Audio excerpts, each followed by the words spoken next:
اور یہ کیوں نہ ہو کہ جب آگرے کے لوگوں کا روزگار ختم ہو چکا ہے۔ ٹھیک ہے، آپ اس شعر پہ غور کریں گے اور اس مطلب پہ تو آپ کو سب کی سمجھ آ جائے گی، آپ کو تھوڑا سا دھیان دے کے اس کو پڑھنا ہوگا۔ ٹھیک ہے، تو یہ تھی، اور اس کی تشریح میں ہے کہ یہ نظم مخمس کی حیثیت میں، یعنی کہ جیسے کہ میں نے آپ کو بتایا کہ یہ 5 جو ہے اس کے جو ہے وہ مصرے ہوتے ہیں، تو ایسی نظم ہوتی ہے یہ، اس کے بعد میں 5 مصرے ہیں۔ ٹھیک ہے، موضوع کے لحاظ سے یہ ایک شہر آشوب ہے، یعنی مطلب ایسی نظم جس میں کسی شہر کی تباہی، معاشی بدحالی، انتشار، عوام کی بربادی اور بدامنی کا ذکر کیا جاتا ہے۔ اس نظم میں شیر اکبر آبادی اپنے دور کے آگرے کی بدحالی کا ذکر کر رہے ہیں۔ اس شعر میں جو شاعر ہیں وہ اپنے جو آگرے میں وہ رہ رہے تھے، جس جگہ پہ اس کی جو بدحالی تھی، جو لوگوں کے برے حالات تھے، جہاں وہاں پہ جو ان کے وہ شہر کی تباہی ہو رہی تھی، بربادی ہو رہی تھی، اس کے بارے میں وہ ذکر کر رہے ہیں۔ چونکہ یہ دور افراتفری اور بدامنی کا تھا، اس لیے آئے روز حملے، قتل و غارت گری، بغاوتیں اور سازشیں عام تھیں۔ ایسے میں نظیر اس کی بربادی کا نقشہ اپنے الفاظ میں کھینچ رہے ہیں۔ کچھ ایسی بربادی کا ذکر کرتے ہوئے کلیم عثمانی نے کہا تھا، خشک پتوں کی طرح لوگ اڑے جاتے ہیں، شہر بھی اب تو نظر آتا ہے جنگل کی طرح۔ تو یہ اس میں نظیر کہتے ہیں کہ اس بات پر دکھ کا اظہار کر رہے ہیں کہ آج کل ان کی طبیعت شعر کہنے کی طرف مائل نہیں۔ وہ کہتے ہیں میرا دل نہیں کرتا شعر کہنے کا، انہیں یوں لگتا ہے کہ شاعری کا دریا کہیں سوکھ چکا ہے، جس کی وجہ یہ ہے کہ آگرہ لٹ چکا ہے، برباد ہو چکا ہے، وہاں کے لوگ بدحال ہو چکے ہیں، ان کے معاش اور کاروبار ختم ہو چکے ہیں، ایسی افراتفری ہے کہ ہر چیز بکھری جاتی ہے۔ اس لیے وہ سمجھتے ہیں کہ ایسے حالات میں ان کی طبیعت شہر کے لوگوں کی بدحالی دیکھ کر شعر کہنے کی طرف مائل نہیں ہے، یعنی کہ وہ اپنا شعر نہ کہنے کی وجہ بتا رہے ہیں۔ وہ کہتے ہیں کہ میرا شعر کہنے کا دل نہیں کرتا کہ جب میں آگرے کے لوگوں کے حالات دیکھتا ہوں، ان کی بربادی دیکھتا ہوں، ان کی بدحالی دیکھتا ہوں، ان کی طبیعت دیکھتا ہوں کہ وہ کیسے ماحول ہو گیا ہے اس کا، کہ کتنے وہ برباد ہو چکے ہیں معاشی لحاظ سے، کاروباری لحاظ سے۔ تو وہ کہتے ہیں ان کی طبیعت دیکھ کے، ان کے حالات دیکھ کر میرا شعر کہنے کا دل نہیں کرتا۔ ٹھیک ہے، اس شعر کا مطلب یہ تھا۔ امید ہے آپ کو سمجھ آ گئی ہوگی۔ تو چلتے ہیں نیکسٹ شعر کی طرف۔ شعر نمبر 2 ہے، بے روزگاری نے یہ دکھائی ہے مفلسی، کوٹھے کی چھت نہیں ہے یہ چھائی ہے مفلسی، دیوار و در کے بیچ سمائی ہے مفلسی، ہر گھر میں اس طرح سے بھر آئی ہے مفلسی، پانی کا ٹوٹ جاوے ہے جو ایک بار بند۔ ٹھیک ہے، تو اس کے جو ہے ورڈز میننگ میں روزگار، روزی کمانے کا ذریعہ، در کہتے ہیں دروازے کو۔ تو اس شعر کا جو مفہوم ہے جو شاعر بتا رہے ہیں، تو بے روزگاری نے ہر گھر میں مفلسی یعنی کہ غریبی کو اس طرح داخل کر دیا ہے جیسے بند ٹوٹنے کے بعد ہر گھر میں پانی داخل ہو جاتا ہے۔ اس شعر کا مطلب یہ ہے کہ وہ شاعر کہتا ہے کہ بے روزگاری ہے ہر گھر میں غریبی آ چکی ہے، تو ایسے محسوس ہوتا ہے جیسے کوئی بند ٹوٹ جائے اور گھر میں پانی آ جائے اور پانی ہر چیز کو بہا کر لے جاتا ہے، اس طرح ہر گھر کے حالات ہو چکے ہیں۔ تو تشریح میں ہے، نظیر آگرے کی بدحالی کا ذکر کرتے ہوئے کہتے ہیں، پورے آگرے میں بے روزگاری عام ہو چکی ہے۔ ظاہر ہے جب بے روزگاری کی وبا پھیل جائے گی تو پھر مفلسی گھروں میں ڈیرے ڈال لیتی ہے۔ ظاہر جب بے روزگاری ہوگی تو ہر گھر میں مفلسی ہوگی، غریبی ہوگی، کوئی روزگار نہیں ہوگا تو انسان اپنی جو ضروریات ہیں اس کو پورا نہیں کر سکتا، وہ دوسروں کا محتاج ہو جاتا ہے۔ یہ محتاجی انسان کو مایوسی اور کفر تک لے جاتی ہے۔ اس لیے نبی کریم صلی اللہ علیہ وسلم نے محتاجی سے پناہ مانگی ہے۔ یہ محتاجی ہی ہے جو انسان کو ذلت اور پستی میں گرا دیتی ہے۔ جب کوئی انسان کسی کا محتاج ہو جاتا ہے، اس کے پاس کوئی ضرورت کی اشیاء نہیں ہوتی، اس کو دوسروں کی مدد لینی پڑتی ہے، ہیلپ لینی پڑتی ہے، تو وہ اس کا اپنا نفس جو ہے وہ مایوس ہوتا ہے، اس کو مایوسی کا شکار ہو جاتا ہے انسان، اور اس کو تذلیل محسوس ہوتی ہے، تو شرمندگی محسوس ہوتی ہے، اور اسے ہر کام پر وہ اسے اس کام پر بھی مجبور کر دیتی ہے جو عام حالات میں وہ کرنے کا سوچ بھی نہیں سکتا۔ ٹھیک ہے، اس طرح یہ ایک شاعر نے یہ کہا ہے، جب آدمی کے حال پر آتی ہے مفلسی، کس کس طرح سے اس کو ستاتی ہے مفلسی، پیاسا تمام رات بٹھاتی ہے مفلسی، بھوکھا تمام رات سلاتی ہے مفلسی، یہ دکھ وہ جانے جس پر آتی ہے مفلسی۔ استغفر اللہ۔ تو یہ ٹھیک ہے، تو یہ شاعر نے جو ہے مفلسی مطلب غریبی کے بارے میں بتایا ہے کہ جو لوگ بے روزگار ہوتے ہیں، غریب ہوتے ہیں، تو کس طرح دوسروں کا محتاج ہو جاتے ہیں۔ تو وہ یہ کہتے ہیں کہ اس کا نتیجہ یہ نکلتا ہے کہ در و دیوار پر مفلسی سما جاتی ہے، یعنی مفلسی لوگوں کے ذہنوں کو متاثر کرتی ہے اور لوگوں کے قول و عمل کا حصہ بن جاتی ہے۔ جب لوگوں کی سوچ پست ہو جاتی ہے، مطلب ان کی سوچ نیچی ہو جاتی ہے، تو کردار میں بلندی کا تقاضا یا غبت ہو جاتا ہے، مطلب کہ وہ جب کسی کے محتاج ہو جاتے ہیں، وہ ان کے اندر جو ان کا نفس ہے، وہ کانفیڈنس ہے، وہ ختم ہو جاتا ہے، جس سے وہ مایوسی کا شکار ہو جاتے ہیں۔ پھر قومی کردار بھی تباہی کے دہانے پر آن کھڑا ہوتا ہے۔ قومیں غلامی اور پستی کی عادی ہو جاتی ہیں، جس کے گہرے اثرات آنے والی نسلوں پر مرتب ہوتے ہیں۔ اس مفلسی کا پھیلنا بالکل ایسا ہوتا ہے جیسے پانی کا بند ٹوٹ جاتا ہے اور پانی شہر، گاؤں یا قریے پر یلغار کر دیتا ہے، مطلب جیسے کہ پانی کا بند ٹوٹ جائے تو پانی گھروں میں داخل ہو جاتا ہے اور ہر چیز بہا کر لے جاتا ہے، اس سے روکنا ممکن نہیں رہتا، پھر وہ سیلاب، تباہی اور بربادی کا پیام بن جاتا ہے۔ اسی طرح کہتے ہیں مفلسی جو ہے، مفلسی کیا ہے؟ مفلسی کا مطلب ہے غریبی، غربت۔ جب کاروبار نہیں ہوگا، کسی کے پاس روزگار نہیں ہوگا تو وہ غریب ہوتا ہے، اس کے پاس کچھ نہیں ہوتا، وہ دوسروں کا محتاج ہو جاتا ہے۔ تو ایسے میں وہ کہتے ہیں کہ پھر اپنے پیچھے لٹے پھٹے گھر اور تباہ حال لوگ چھوڑ جاتا ہے، جو سیلاب پانی جیسے بہا کے لے جاتا ہے۔ اس طرح جو غریبی مفلسی ہے وہ لوگوں کے گھروں میں اس طرح داخل ہو جاتی ہے۔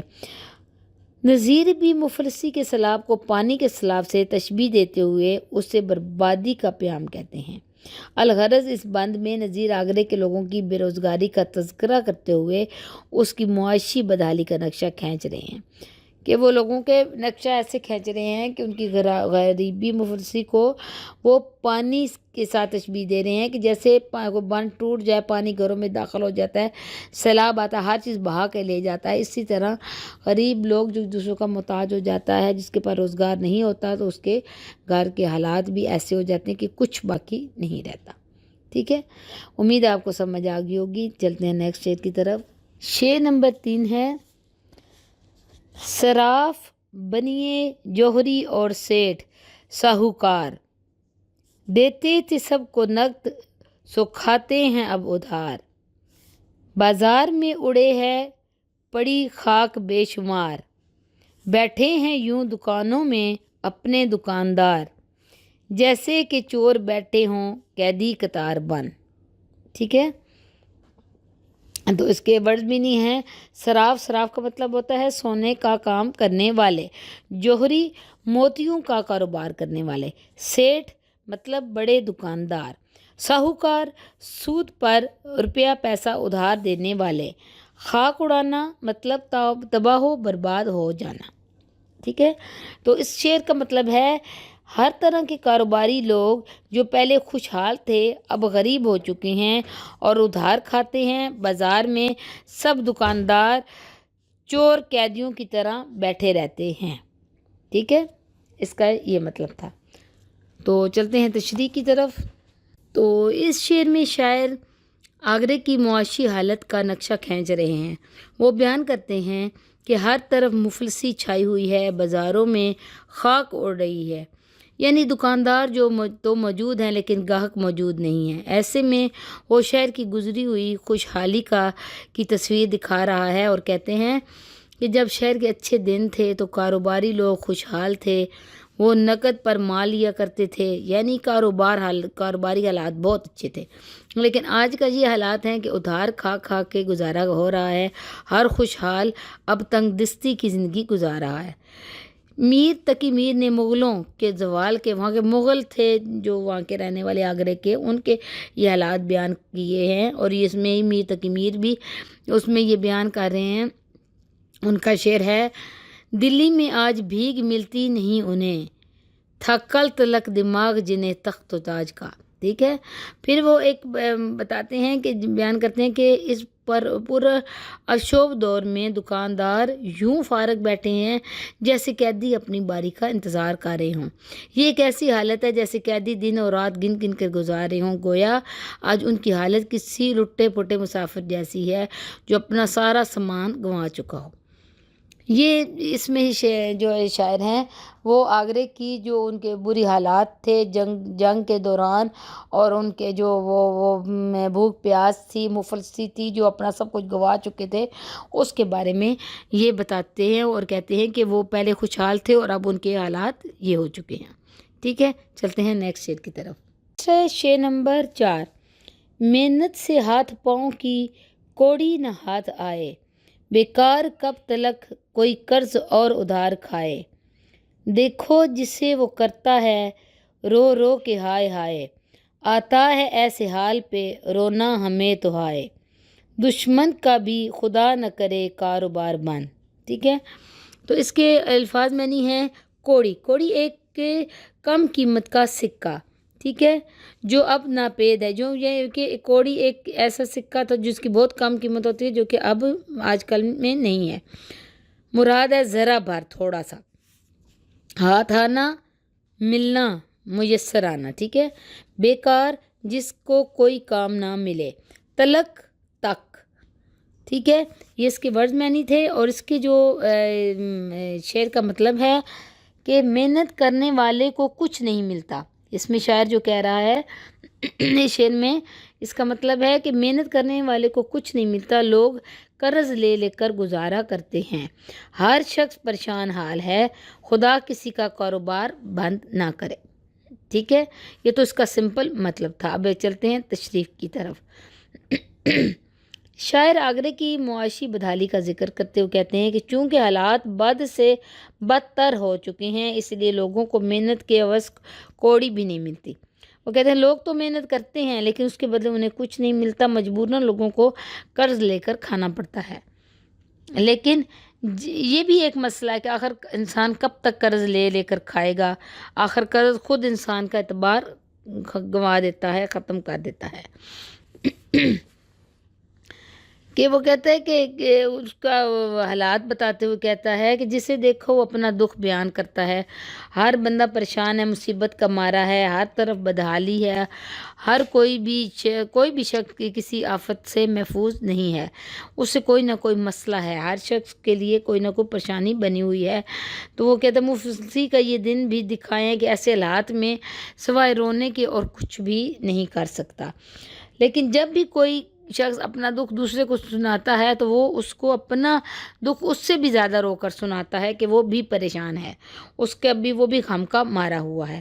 اس سے وہ کہتا ہے کہ اپنا دکھ کس کو سنائے، کہ کس کو سناتے ہیں تو وہ آگے سے اپنی تکلیف بیان کرتا ہے کہ وہاں کے حالات اتنے خراب ہیں کہ بد سے بدتر زندگی سب لوگ گزار رہے ہیں اور سب کے حالات خراب ہیں.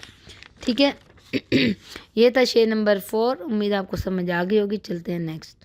شعر نمبر 5 ہے. اس شہر کے فقیر بھکاری ہیں، بھکاری جو ہیں تباہ.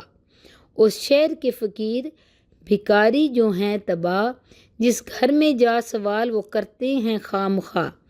بھوکے ہیں کچھ بجھائیو بابا خدا کی راہ، وہاں سے صدا آتی ہے پھر مانگو جب تو آ. کرتے ہیں ہونٹ اپنے وہ ہو شرم سار بن. ٹھیک ہے. تو اس کے ورڈ میننگ ہے بھکاری، خدا کے نام پر گداگری کرنے والے. خواہ مخواہ بے مطلب ویسے ہی. بجائیو مطلب بھجوا دو، دے دو. وہاں مطلب وہاں. ہونٹ بند کرنا، خاموش رہنا. صدا مطلب خاموش. تو اس شعر کا جو مفہوم ہے، مطلب ہے اس کا، اس شہر کی بھکاری بھی تباہ ہو چکی ہیں. وہ جس گھر میں جاتے ہیں وہاں سے انہیں پھر آنے کا کہہ دیا جاتا ہے. ٹھیک ہے. اس شعر کا یہ مطلب تھا. اب چلتے ہیں تشریح کی طرف. تو شاعر بدحالی کا نقشہ ان الفاظ میں کھینچ رہا ہے۔ شاعر بتاتے ہیں کہ اس کی وہاں کی بدحالی آگرے کی اتنی ہو چکی ہے کہ شہر میں تباہی اور بربادی کا یہ عالم ہے کہ شہر کے یہ جو فقیر ہیں، گداگر مانگنے والے بھکاری، وہ ان کو بھی کہیں سے بھیک نہیں ملتی۔ یوں تو ہم جانتے ہیں کہ جن لوگوں کو اللہ نے دے رکھا وہ غریبوں اور محتاجوں کی مدد کرنا اپنا فرض سمجھتے ہیں۔ یوں اللہ کی راہ میں غریب لوگوں کا بھی بھلا ہوتا رہتا ہے، ان کے گھر کا چولہا بھی جلتا رہتا ہے، لیکن یہ ایک ایسا چکر ہے جس سے دولت امیروں کے ہاتھ سے نکل کر غریبوں کے ہاتھ میں منتقل ہوتی رہتی ہے۔ لیکن بقول شاعر آگرے کی بربادی کا یہ حال ہے کہ وہ کہتے ہیں کہ اگر فقیر بھی کہیں سے بھیک مانگتا ہے، جس گھر میں جاتا ہے اس کو بھی خالی ہاتھ لوٹا دیا جاتا ہے، اس کو بھی وہاں سے بھیک نہیں ملتی اور ان کو کہہ دیا جاتا ہے، واپس خالی ہاتھ لوٹا دیا جاتا ہے اور کہا جاتا ہے کہ پھر آنا۔ ٹھیک ہے، تو وہ شاعر جو ہے وہ اس میں اس مفلسی کی انتہا ہے کہ شہر، وہ بتا رہا ہے کہ شہر کے بھکاری بھی مجبور اور بے بس ہو چکے ہیں اور لوگ انہیں خیرات نہ دے سکنے کی وجہ سے شرمندہ رہتے ہیں، اور جب انہیں معاف کرنے کو کہا جاتا ہے تو شرم سے ان کے ہونٹ بھی بند ہو جاتے ہیں۔ ٹھیک ہے، وہ کہتے ہیں کہ وہاں کے جو اتنا آگرے کا حالات خراب ہو چکی ہیں کہ جو بھکاری، جو امیر لوگ ان کی مدد کیا کرتے تھے، ان کی ہیلپ کیا کرتے تھے، خیرات دیا کرتے تھے، اب وہ بھی اتنے مجبور ہو کے ہیں کہ اگر کوئی بھکاری بھی آتا ہے تو اس کو بھی خالی ہاتھ لوٹا دیا جاتا ہے اور شرم سے شرمندہ ہو جاتے ہیں اور شرم سے ان کے ہونٹ بند ہو جاتے ہیں۔ ٹھیک ہے، یہ تھا شعر نمبر 5۔ چلتے ہیں نیکسٹ ہے شعر نمبر 6۔ کیا چھوٹے کام والے اور کیا پیشہ ور نجیب، روزی کے آج ہاتھ سے عاجز ہیں سب غریب، ہوتی ہے بیٹھے بیٹھے جب آج شام ان قریب، اٹھتے ہیں سب دکان سے کہہ کر کہ یا نصیب، قسمت ہماری ہو گئی بے اختیار بند۔